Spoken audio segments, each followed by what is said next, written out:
Welcome to Sakshi education. తెలంగాణలో నిరుద్యోగులకు 2 లక్షల ఉద్యోగ హామీ ఇచ్చి అధికారంలోకి వచ్చినటువంటి కాంగ్రెస్ ప్రభుత్వం నేటికి సుమారు సంవత్సరంన్నర గడుస్తూ ఉంది. ఇప్పటికీ వారు నిరుద్యోగులకు ఇచ్చినటువంటి హామీ ఏదైతే ఉందో అది ఎంతవరకు నెరవేరింది అనే దాని గురించి మనతో చర్చించడానికి నిరుద్యోగ జేఏసీ సంఘం సభ్యులు దామోదర్ మనతో ఉన్నారు. వారితో మాట్లాడి తెలుసుకుందాం. నమస్తే బ్రదర్. నమస్తే. కాంగ్రెస్ ప్రభుత్వం అధికారంలో వచ్చిన తర్వాత 2 లక్షల ఉద్యోగాలు భర్తీ చేస్తామని చెప్పి మనకు హామీ ఇవ్వడం జరిగింది, నిరుద్యోగులకు హామీ ఇవ్వడం జరిగింది. ఈ నేపథ్యంలో కాంగ్రెస్ ప్రభుత్వం ఎంతవరకు నిరుద్యోగుల కోసము ఉద్యోగ నోటిఫికేషన్లు జారీ చేస్తుంది, దానిపైన మీ యొక్క కామెంట్? ఇంతవరకు కాంగ్రెస్ ప్రభుత్వం అధికారంలోకి వచ్చిన దగ్గర నుంచి కూడా 2 లక్షల నోటిఫికేషన్ కాదు కన్నా 2 ఉద్యోగాలు లేవు. ఎందుకంటే ఈ రోజు ఏ నిరుద్యోగిని అడిగినా, మీరు అశోక్ నగర్కి వెళ్ళినా, దిల్సుఖ్ నగర్కి వెళ్ళినా, చిక్కడపల్లి లైబ్రరీ దగ్గరికి వెళ్ళినా ఏ నిరుద్యోగిని అడిగినా చెప్తారు 2 లక్షల ఉద్యోగాలు కదా, 2 ఉద్యోగాలు కూడా వేయలే. ఎందుకంటే గత ప్రభుత్వంలో వేసినటువంటి ఉద్యోగాలను మేము ఇచ్చినామని చెప్పేసి వీళ్ళు ప్రతి సభలో చెప్పుకునే ప్రయత్నం చేస్తూ ఉన్నారు. మొన్న కూడా సీఎం రేవంత్ రెడ్డి గారు సభలో చెబుతూ ఆల్రెడీ ఇంతకుముందేమో సంవత్సరం లోపే 1,00,000 ఉద్యోగాలు భర్తీ చేస్తామని చెప్పేసి అన్నారు. మళ్ళీనేమో 2.5 సంవత్సరం లోపు 1,00,000 ఉద్యోగాలు భర్తీ చేస్తామని చెప్పేసి అన్నారు. మళ్ళీ 1 సంవత్సరం పోతే 50,000 ఉద్యోగాలు భర్తీ అంటారు. 6 నెలలు పోతే 25,000 ఉద్యోగాలు భర్తీ అంటారు. తర్వాత ఉద్యోగాలు ఏం లేవు, కథం టాటా బై బై అంటారు. ఎందుకంటే ఈరోజు ప్రతి నిరుద్యోగి కూడా ఎంత ఇబ్బంది పడతా ఉన్నాడో మీకు తెలుస్తుంది. ఎందుకంటే ప్రతి ఒక్కరు కూడా ఎంత ఇబ్బంది పడతా ఉన్నారంటే ఉద్యోగ నోటిఫికేషన్ లేక. మీరు గెలిస్తేనే సరే నిరుద్యోగ జీవితాలు మారతాయేమని చెప్పేసి కూడా మిమ్మల్ని ఓటేసి గెలిపిస్తే మీరు అధికారంలోకి వచ్చి కూడా నిరుద్యోగులను విస్తరించే ప్రయత్నం చేస్తూ ఉన్నారు. మీ మంత్రులు కానీ, మీ కింద ఉన్నటువంటి మిగతా వాళ్ళు కానీ ఎవరిని కలిసినా ఎవరు కలిసే ప్రసక్తే లేదు. ఎందుకంటే ఈరోజు ఇంత పెద్ద సమస్య, ఇంత ఘనంగా నిరుద్యోగులు అందరూ కూడా బయటకు వచ్చి ధర్నాలు చేస్తున్నా, ఉద్యమాలు చేస్తున్నా, దీక్షలు చేస్తున్నా కానీ చీమ గుడ్డినడుగు లేకుండా దున్నపోతి మీద వానపడ్డట్టు ఎటువంటి స్పందన లేకుండా ఉండడం దారుణంగా ఉంది. ప్రతి నిరుద్యోగి కూడా మీరు అసహనానికి గురవుతూ ఉన్నారు. అయితే మరోవైపు మనకు తెలంగాణ ప్రభుత్వం అఫీషియల్గా జాబ్ క్యాలెండర్ అనేది రిలీజ్ చేయడం జరిగింది. అయితే గత ఏడాది ఇచ్చినటువంటి జాబ్ క్యాలెండర్ ఏదైతే ఉందో దాన్ని తిరిగి ఈ సంవత్సరము మళ్ళీ రీషెడ్యూల్ చేయడం జరిగింది. అయితే అది ఎంతవరకు అమలు చేస్తారని చెప్పి మీకు అనిపిస్తుంది? అది అమలు అయితే నమ్మకం మాకైతే అసలు లేదన్నా. మేము చెప్తున్నాం పోలవరం ప్యాకెట్ అని పూర్తి అయిద్దాము కానీ ఈ జాబ్ క్యాలెండర్ అనేది పూర్తి కాదు. మేము బరాబర్ చెప్తున్నాం, మేము బాండ్ రాసిమని రాసిస్తాం ఎవరికైనా. ఎందుకంటే ఇప్పటికీ జాబ్ క్యాలెండర్ 2 సార్లు పెట్టడం జరిగింది. ఆల్రెడీ ఎలక్షన్స్ ముందు ఒకసారి జాబ్ క్యాలెండర్ పెట్టారు. తర్వాత సరే మాకు సీఎం గారి మీద నమ్మకం లేదు కానీ డిప్యూటీ సీఎం గారు కొద్ది గొప్ప నమ్మకం ఉన్నది. ఆయన సరే అసెంబ్లీలో 2వ రివైజ్ జాబ్ క్యాలెండర్ చెప్పి పెట్టడం జరిగింది. ఆ పెట్టిన రివైజ్ జాబ్ క్యాలెండర్ సంబంధించి కూడా కొన్ని ఎగ్జామ్ తేదీలు అయిపోయినాయి, నోటిఫికేషన్ డేట్లు అయిపోయినాయి, పరీక్ష ఫలితాలు తెలియచే కూడా అయిపోయినాయి. ఇంతవరకు లేదు చూడలేదు, ఏం లేదు, దాని గురించి పట్టించుకునే నాది కూడా లేదు ఆ జాబ్ క్యాలెండర్ గురించి. ఇక మరి ఇంకెట్లా నమ్మాలి? మీరు ఇప్పుడేదో బహిరంగ సభలో ఆల్రెడీ 60,000 ఉద్యోగాలు ఇచ్చినాం, నిరుద్యోగులందరూ మాకు దగ్గరనే ఉన్నారు, మా పక్కనే ఉన్నారంటే ఇప్పుడు ఇంతమంది నిరుద్యోగులు రోడ్డు మీదకి దేనికి వచ్చి పోరాడుతున్నారు? మీకు మద్దతుకు వచ్చి పోరాడుతున్నారా? మొన్న కూడా ఇక్కడ ధర్నా చౌక్ దగ్గర సుమారు 2,000-3,000 మంది నిరుద్యోగులతో ధర్నా చేసిన ఉద్యోగ నోటిఫికేషన్ కావాలని. మీరేమో సీఎం రేవంత్ రెడ్డి గారు మాట్లాడుతూ ఉద్యోగాలు వద్దని ధర్నా చేస్తారని చెప్పి చెప్తా ఉన్నాడు. మెడకాయ మీ తలకాయ ఉన్నాడు, ఎవడైనా ఉద్యోగాలు వద్దని ధర్నా చేస్తారా?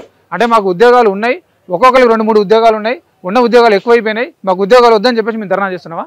కాబట్టి రేవంత్ రెడ్డి గారు మీరు ఒకసారి మళ్ళీ ఓపెన్ ఛాలెంజ్ చేస్తున్నాం. మీరు మాట్లాడితే అశోక్ నగర్ చౌరస్తా దగ్గర, చిక్కడపల్లి లైబ్రరీ దగ్గర ఉద్యోగాలు నోటిఫికేషన్ వద్దని ధర్నా చేసి చెప్తా ఉన్నారు.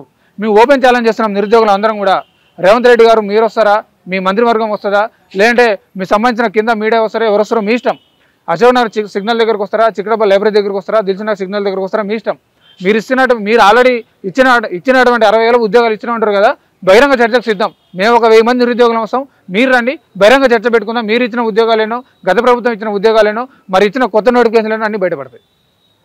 అయితే ఇప్పుడు సీఎం గారు చాలా సభలలో మాట్లాడుతూ ఇప్పటికే మేము సుమారు 60,000 ఉద్యోగాలు భర్తీ చేశామని చెప్తున్నారు.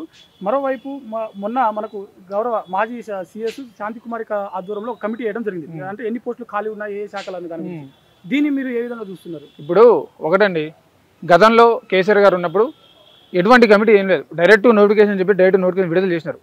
అయితే ఇక్కడ మా డౌట్ ఏంటంటే ఇప్పుడు కమిటీ వేసిరు, ఓకే, మీరు అంతకుముందు ఉద్యోగ నోటిఫికేషన్ వేసే ముందు ఎస్సీ వర్గీకరణ జరగాలి, ఒక 3 నెలలు ఆగని చెప్పారు.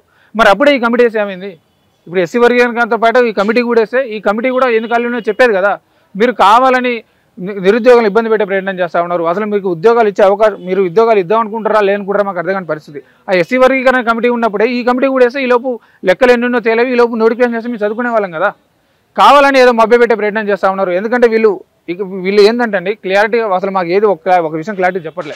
వీళ్ళు నోటిఫికేషన్లు వేస్తామని చెప్పేసి క్లారిటీ చెప్పట్లే, వేయమని చెప్పేసి కూడా క్లారిటీ చెప్పట్లే. ఇట్లా క్లారిటీ లేకపోవడం వల్ల నిరుద్యోగులు కూడా అసహనానికి గురై, మీరు మన చూసిరు, మన ఇద్దరు నిరుద్యోగులు చనిపోవడం జరిగింది. కరీంనగర్లో ఒక అభ్యర్థి, మన నల్గొండ జిల్లాలో ఒక అభ్యర్థి.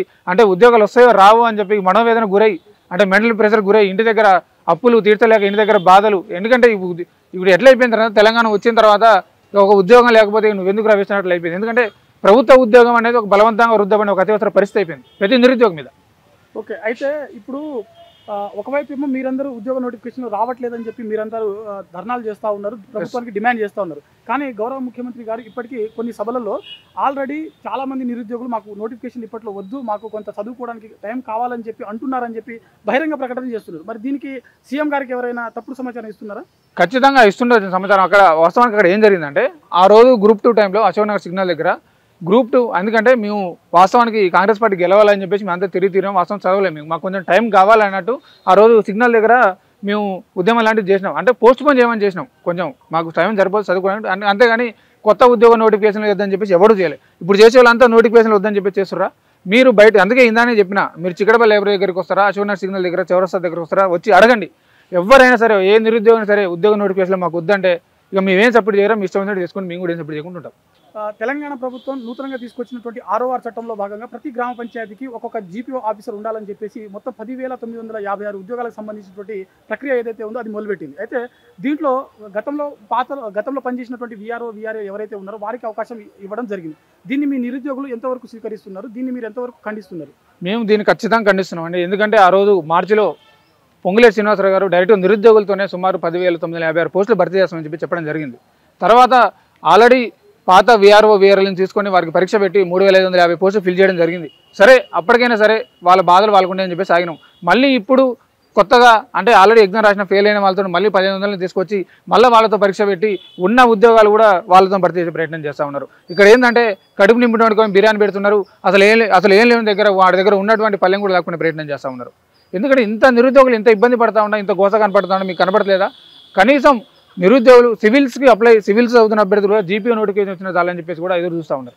ఎందుకంటే నిరుద్యోగత అంత పెరిగిపోయింది, అది అంత వ్యతిరేకత వచ్చేసింది. ఆల్రెడీ మీకు నిరుద్యోగ శాఖ తగిలిందని అనుకుంటున్నాం.